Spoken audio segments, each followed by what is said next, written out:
만나서 반갑습니다. 오늘 본문 출애굽기 2장의 일이 본문은 출애굽기 2장의 일이 있은 후에 40년이라는 세월이 또 다시 흐를 때의 일입니다. 모세의 나이도 어느덧 80세가 되었고 40년 동안 철저하게 낮아지고 인생의 밑바닥을 경험한 그런 사람이 이제 되었습니다. 하나님께서 지난날 젊었을 때 궁중에서 혈기왕성하고 자신의 생각과 경험이 최고라고 생각하며 살았던 모세를 하나님이 이제는 쓰시기에 합당한 사람으로 인내와 겸손의 사람으로 하나님께서 만드시고 빚으셨습니다. 그리고 하나님께서 드디어 모세를 찾아오셨습니다. 본문 2절을 한번 읽어보겠습니다. 함께 읽겠습니다. 여호와의 사자가 떨기나무 가운데로부터 나오는 불꽃 안에서 그에게 나타나시니라. 그가 보니 떨기나무에 불이 붙었으나 그 떨기나무가 사라지지 아니하는지라. 할렐루야. 이렇게 말씀하고 있습니다. 보통 사람들이 나무에 불이 붙으면 우리가 생각하기로는 그 나무가 다 탄다고 생각하지 않습니까? 그런데 이상하게 모세가 보는 그 나무에서는 나무가 타지 않는 것입니다. 분명히 불이 붙어 있는데도 나무가 타지 않는 것입니다. 그 나무를 바라보면서 모세는 어떻게 생각했겠습니까? 얼마나 놀랐겠습니까? 그 넓은 광야에 그죠? 수많은 나무들 중에 그 한 나무에 불이 붙었는데 그 불이 타지 않는 나무를 바라보면서 굉장히 놀랐을 것 같습니다. 여러분도 만약에 상상을 한번 해보세요. 내가 길을 가 산에 있는데 갑자기 내 앞에 있는 나무가 불이 붙었다 생각해 보세요. 아우, 여러분 어떻게 달려가서 불 끄겠죠? 먼저는 불을 끄려고 생각하겠죠. 근데 그 불을 꺼봐도 불이 안 꺼집니다. 이와 같은 일이 모세에게 일어난 것입니다. 모세도 놀랐고 아마 우리도 그런 환경이 되었으면 놀랐을 것입니다. 모세가 하나님을 찾아서 이제 모세가 무엇을 해서 하나님이 그를 찾아오시고 만나러 오는 것이 아니라는 것입니다. 전적인 하나님의 주권과 은혜로 먼저 하나님이 모세를 찾아오시고 그를 만나러 오신 것입니다. 실패와 좌절에 넘어지고 쓰러져 일어나지 못하던 우리를 긍휼히 여기시고 그 때가 다 찬 어느 시간에 저와 여러분을 하나님이 찾아오십니다. 아멘. 그리고 복음을 듣게 하시고 하나님의 은혜와 사랑을 깨닫게 하시고 아멘. 마침내 하나님의 백성과 자녀로 삼아 주셨습니다. 하나의 경험으로 하나님과 구원을 위한 만남이 있고 또 하나는 이미 하나님을 만나 구원받은 백성들이 하나님과 교제하며 동행하는 삶을 살면서 만나는 만남이 있습니다. 오늘날 많은 사람들이 하나님을 만나는 사건 속에서 너무도 신비롭게 생각한 나머지 특별한 장소에서만 특별한 종교적인 의식을 해야만 하나님을 만난다고 생각할 때가 참 많이 있습니다. 우리는 오늘 본문의 말씀을 통하여 모세가 어떻게 하나님을 만난지를 보겠습니다. 첫째, 하나님은 평범한 삶을 사는 백성들을 만나 주셨습니다. 우리가 평범하게 살 때 하나님이 우리를 찾아오신다는 것입니다. 많은 성도들은 흔히 기도원이나 금식을 하거나 부흥에 가야만 하나님을 만나고 하나님의 부르심을 듣는 것으로 생각할 때도 참 많이 있습니다. 우리 믿음의 선배들도 이러한 일을 많이 하였고 또 산에 가서 나무 뿌리를 뽑고 내려오라는 말도 많이 했습니다. 참 우리가 그런 소리 들을 때마다 정말 그런 일이 있었을까 하는 생각도 여러분은 하게 되겠죠. 근데 실질적으로 우리 많은 선배들이 그렇게 많이 했습니다. 정말 하나님 만나기 위해서 산에 가서 그렇게 하시는 분도 있었습니다. 나무를 잡고 막 흔들어서 이 뿌리채 뽑으면 하나님 만나 주실 것이라, 그만큼 우리의 그런 그만큼 바람이었겠죠. 그런 마음을 담고 그렇게 기도했다는 것입니다. 물론 하나님께서 이런 가운데서 만나 주시는 분도 있습니다. 그리고 이러한 열정은 참으로 귀한 것입니다. 그러나 더욱더 많은 경우 하나님의 부르심은 평범한 환경, 평범한 삶의 장소에서 일어나 우리를 만나 주신다는 것입니다. 그곳에서 우리를 만나 주시고 우리를 인도하신다는 것입니다. 일상적인 매일의 삶 속에서 하나님이 우리를 만나 주시는 경우가 더 많이 있습니다. 이것이 성경에서 가르치고 있는 가장 보편적인 하나님의 방법입니다. 예수님의 제자들이 무엇을 할 때에 부르심을 받았습니까? 모두 생활을 하는 중에 이들은 부르심을 받았습니다. 그들의 각자 생활 속에서 예수님이 찾아가셔서 그들을 불러주셨던 것입니다. 베드로는 열심히 고기를 잡고 있을 때 주님 앞에 부르심을 받았습니다. 또 마태는 세관에서 세례의 직무를 열심히 수행할 때 예수님께서 그를 불러주셨습니다. 또 수가성 여인은 물을 뜨러 운물가에 나갔다가 예수님을 만나게 되었습니다. 모두가 일상적인 삶의 환경에서 열심히 최선을 다해 살아갈 때에 주님이 불러주셨습니다. 오늘 본문 1절에 모세가 그 장인 제사장 이드로의 양무리를 치더니 그 무리를 광야 서편으로 인도하여 하나님의 산 호렙에 이르매, 본문을 보면 모세는 지금 자신이 항상 날마다 하는 일상적인 일을 하고 있는 것을 볼 수가 있습니다. 모세는 무슨 일을 했습니까? 양을 치는 일을 했습니다. 날마다 양떼를 치는 것이었습니다. 날마다 산에 올라서 양을 먹이고 양떼를 치고 그 일을 계속적으로 해왔던 것입니다.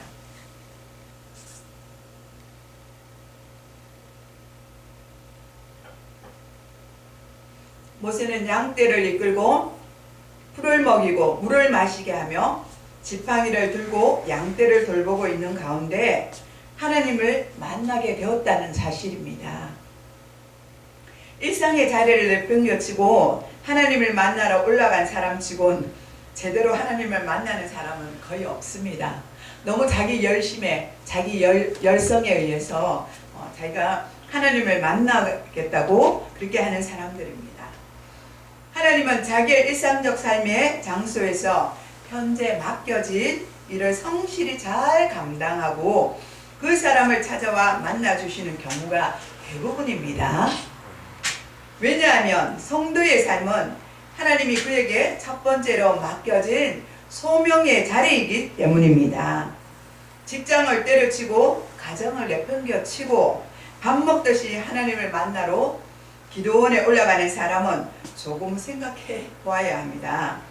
사명자들이나 사역자들은 자기 직분이 있으니 열심을 해야겠죠. 열심으로 하나님을 만나야 됩니다.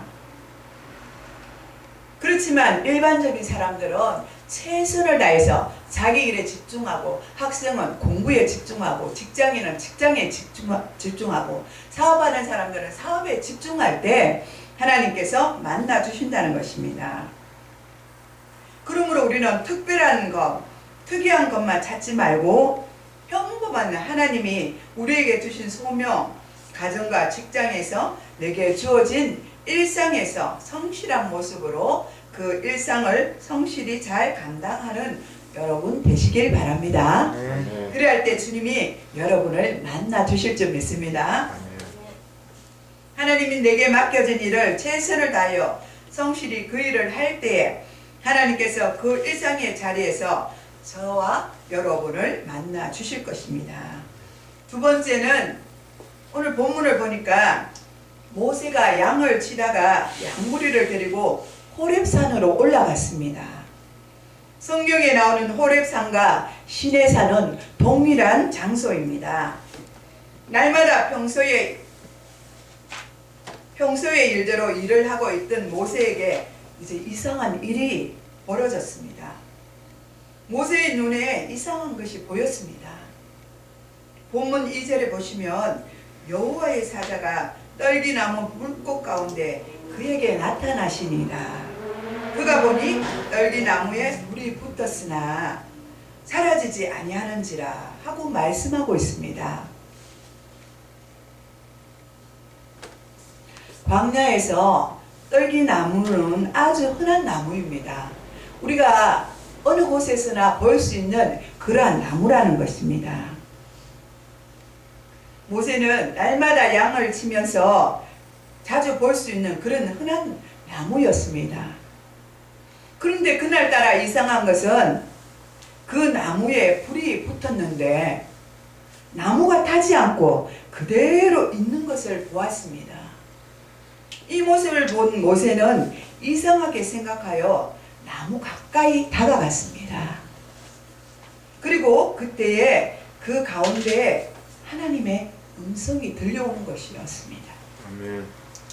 4절을 보시면 여호와께서 그가 보려고 돌이켜 오는 것을 보신지라. 하나님께서 모세가 그것을 보려고 돌이켜 오는 것을 보셨다고 말씀하고 있습니다. 하나님이 떨기나무 가운데서 그를 불러 가라사대 모세야 모세야 이렇게 부르십니다. 그가 가로되 내가 여기 있나이다 이렇게 대답을 합니다. 모세는 하나님이 부르심 앞에 대답을 하는 것을 볼 수가 있습니다. 그리고 하나님은 모세를 2번이나 부릅니다. 한 번만 부르는 것이 아니라 2번을 부르는 것을 볼 수가 있습니다. 만약에 하나님이 모세를 한 번만 불렀다면 어떻게 되었겠습니까? 아마 모세는 내가 잘못 들었거나 이거는 내가 헛것을 들었나 하고 무시하고 말았을 것입니다. 그러나 하나님께서 반복해서 모세를 2번이나 부르셨다는 것입니다. 하나님께서 이렇게 반복해서 우리들의 이름을 사람들의 이름을 부르실 때는 보편적으로 사용하시는 방법은 바로 반복적으로 부르신다는 것입니다.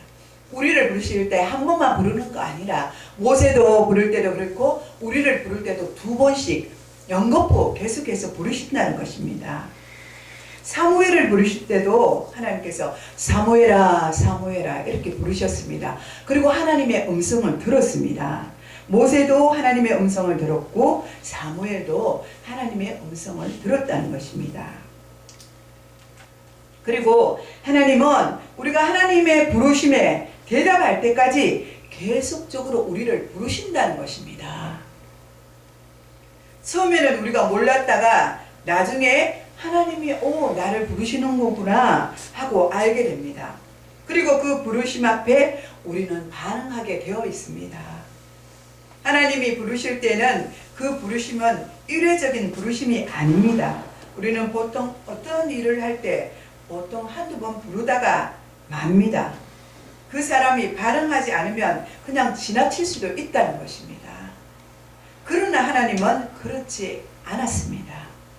하나님이 택한 그분의 자녀들을 부르실 때 분명히 그 사람이 듣고 깨달을 수 있도록 반복적으로 계속 부르시는 것을 볼 수가 있습니다. 예수님의 제자 베드로도 그렇게 했습니다. 처음 예수님께서 부르심을 받고 제자로서 살다가 예수님이 십자가에 돌아가시자 예수님을 버리고 그냥 베드로는 도망을 쳐버렸습니다. 그러나 부활하신 예수님은 베드로를 다시 반복적으로 여러 번 찾아오셔서 그들을 다시 그 제자들과 함께 불러주셨습니다. 여러분, 하나님의 음성을 잘 들으시기 바랍니다. 아멘. 하나님의 부르심을 들으시기 바랍니다. 아멘. 그리고 하나님은 부르신 것뿐만 아니라 만나주셨습니다. 이 일이 있은 후에 모세는 계속해서 하나님과 만나고 교제하는 삶을 살았습니다. 이번 한 번만 하나님이 찾아가 만나 주신 것이 아니라 그의 일평생 동안 그를 만나 주시고 그와 동행하는 삶을 살아주셨다는 것입니다. 구약에는 성령님이 사람들과 영원히 함께하지 않았습니다. 왜냐하면 성령님은 순종하는 사람과는 함께 하셨습니다. 순종하는 사람은 그 가운데 머물다가 함께 하셨지만 불순종하는 자에게는 함께 하셨지만 떠나버리고 마셨던 것입니다. 사울에게도 그렇게 했습니다. 악신이 들렸을 때 그죠? 사울에게 떠났습니다. 그러나 오늘날 예수님의 대속의 사역이 이루어진 신약에서는 성령님이 그분의 택한 백성들을 절대로 버리지 아니하십니다. 아멘. 절대로 우리를 떠나지 않습니다. 아멘. 그러므로 우리가 하나님의 참된 백성이고 하나님의 참된 자녀이면 늘 성령을 통하여 하나님과 함께 동행하며 하나님과 만나며 교제하는 삶을 살 수 있다는 것입니다. 교회에 나와 하나님을 만나는 것은 굉장히 중요한 일입니다. 그래서 우리는 공예배와 주일날 주님 전에 나오기에 우리는 힘써야 될 줄 믿습니다. 그러나 우리는 매일 교회에 나올 수가 없습니다. 각자의 주어진 삶이 있기 때문입니다. 매일 기도의 자리에 나올 수도 없습니다. 우리가 맡은 일이 있기 때문입니다. 세상에서 하나님이 우리에게 주어진 일이 있기 때문입니다. 그리고 하나님이 저와 여러분에게 맡겨주신 첫 번째 소명의 자리인 교회가 아니라 여러분의 삶의 장소인 것입니다. 이 삶의 장소에서 우리는 최선을 다해야 될 줄 믿습니다. 예수님께서는 우리에게 너희는 세상의 빛과 소금이라고 말씀해 주셨습니다. 그러기에 우리는 일상의 자리에서 매일 부르시는 하나님과 만나고 성령님을 만나고 교제하는 삶을 살아가야 될 줄 믿습니다. 주일에 교회에 나와서 한번 하나님을 만나고 나머지 6일은 혼자 살아가는 것이 아니라는 것입니다. 주일뿐만 아니라 나머지 6일도 하나님과 동행하는 삶을 살아야 될 줄 믿습니다. 매일매일 우리 삶에 하나님이 함께 하십니다. 마지막으로 하나님은 하나님 백성이 거룩하길 원하십니다. 하나님이 특별히 떨기나무를 선택하셔서 그 가운데 불로 나타나신 이유가 무엇입니까? 불은 거룩한 하나님의 임재를 상징하고 떨기나무는 이스라엘 민족과 모세를 상징한 것을 볼 수가 있습니다. 떨기나무는 흔한 나무입니다. 그런데 그 가운데 하나님이 임재하셨습니다. 이러한 천한 나무도 하나님께 쓰임받는 귀한 나무가 될 수 있듯이 우리 역시 보잘것없는 존재이고 초라한 존재라고 하지만 하나님이 우리와 함께 하신다면 우리 또한 귀한 존재로 쓰임받게 될 줄 믿습니다. 5절을 보시기 바랍니다. 5절 한번 같이 읽어보겠습니다. 하나님이 이르시되 이리로 가까이 오지 말라. 내가 선 곳은 거룩한 땅이니 내 발에서 신을 벗으라. 이렇게 말씀하고 있습니다. 하나님이 가까이 오지 말라고 말씀하십니다. 너희의 선 곳은 거룩한 땅이니 내 발에서 신을 벗어라. 이렇게 말씀하고 있습니다. 보잘것없는 떨기나무에 임하신 하나님께서는 모세를 향하여 여기는 거룩한 곳이니 모세에게 신발을 벗으라고 말씀하고 있습니다. 신발을 벗으라고 말씀하신 것은 거룩한 하나님 앞에 모세도 거룩하라는 것입니다. 여러분, 하나님 앞에 섰을 땐 여러분도 거룩해야 됩니다. 이곳에 성전 앞에 여러분이 예배드린 자로 이렇게 앉아 있을 땐 거룩한 모습으로 앉아 있어야 될 줄 믿습니다. 신발은 세상의 때가 묻은 더러운 것을 상징하는 것입니다. 거룩하신 하나님을 만나고자 하는 모든 사람은 하나님이 거룩함을 요구하고 있는 것입니다. 우리의 세상의 죄악의 신발을 벗어버려야 합니다. 하나님께서 모세를 쓰시기 위하여 그분 자신을 나타내면서 모세를 향하여 가장 먼저 요구한 것이 거룩함입니다. 지금도 하나님은 자신의 백성을 만나 쓰시고자 합니다. 이런 쓰시고자 할 때 동일하게 거룩함을 요구하고 있는 것입니다. 여러분과 제가 거룩하여서 하나님 일에 귀하게 쓰임받기를 원합니다. 아멘. 사역자들에게만 이 거룩함을 요구하는 것이 아닙니다. 모든 그리스도인들에게 하나님은 이 거룩함을 요구하고 있는 것입니다. 특별히 하나님의 일을 하는 일꾼들에게는 이 거룩함이 필요합니다. 하나님의 성전에 일하시는 분들에게는 더욱더 하나님이 이렇게 거룩함을 요구하고 있는 것입니다. 왜냐하면 하나님의 임재가 있는 곳입니다. 이것은 하나님이 거룩함으로 임재하시고 우리의 예배를 받으시기 때문입니다. 그래서 우리에게 거룩함을 요구하고 있는 것입니다. 하나님은 우리에게 은혜와 사랑을 받는 자들로서 합당하게 살라고 또한 말씀하고 있습니다. 나도 거룩하니 너희도 거룩하라고 말씀하고 있습니다. 우리도 모세와 같이 부족하고 연약하지만 거룩하시고 능력이 많으신 전능하신 하나님 앞에 우리가 붙들린 바 되어 아름답고 존귀하게 쓰임받는 주의 백성이 다 되시길 축복합니다. 아멘. 기도하겠습니다. 하나님 아버지, 우리에게 세상에 때묻은 신을 벗어버리라고 말씀하시니 감사합니다. 아직도 우리가 버리지 못한 세상의 정욕과 악함을 아버지 하나님 용서하여 주시옵소서. 하찮은 떨기나무도 들어서시는 주님, 우리도 주님이 사용하시는 그러한 귀한 그릇들로 사용하여 주실 줄 믿습니다. 오늘도 이 복된 날에 주님 앞에 나와서 아버지 하나님 앞에 머리 숙이고 하나님 아버지 앞에 예배드리는 우리의 성도들을 하나님 한없는 은혜와 사랑으로 축복하여 주시옵소서. 감사를 드렸고 우리를 구원하신 예수님의 이름으로 기도드리옵나이다. 아멘.